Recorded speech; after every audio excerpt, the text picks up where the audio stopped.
Një gjë si thjesht mirënjohje, por dhe një mesazh sensibilizues për qytetin. Të rinjt aktivistë kanë shpërndar ujë për efektivet e policisë bashkake dhe policisë së qarkullimit, të cilët gjatë këtyre ditëve me temperaturë të larta dhe fluks të shtuar automjetesh janë të angazhuar në akset e kryqëzimit kryesor të Shkodrës. Nisma sipas të rinjve synon jo vetëm të vlerësojë punën efektive në terren, por të tërheqë vëmend tek ajo që secili qytetar mund të bëjë për të ndihmuar në lehtësimin e trafikut. Sot kemi dalë për t'u thënë faleminderit policëve që janë në rrugë në këtë vap, duke kontrolluar trafikun, por gjithashtu ditë për ditë duke mbrojtur edhe qytetin tonë.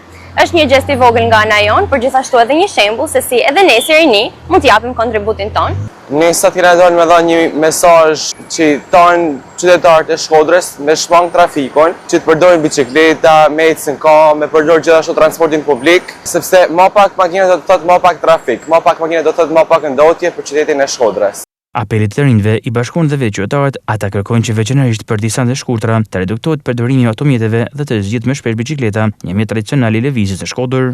Bicikleta është një mjet i domosdoshëm komunikimit, qarkullimit, si dëshme e thonë ju, që ndihmon edhe nga ana ekonomike, që nuk shpenzon, por edhe nga konfuzioni që krijohet prej trafikut të madh, edhe rrezikshmëria nal që paraqet nëse na dalim me makinë. Kjo është mjeti më i sigurt, më i mirë, më ekonomik. Edhe kurset e bicikletës janë shumë mirë, janë funksion. Prandaj është i qëndruar nga qarkullimi. Ka pa leku, dikush pejtan me lëvizje edhe 50 metra pa makinë.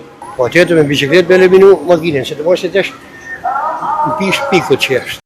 Me fluksin e shtuar të automjeteve gjatë sezonit veror, mesazhi është i thjeshtë, me pak makina për rrugët e shkurtra dhe me shumë bicikleta për të lehtësuar qarkullimin dhe për të bërë lëvizjen në qytet më të përballueshme për të gjithë.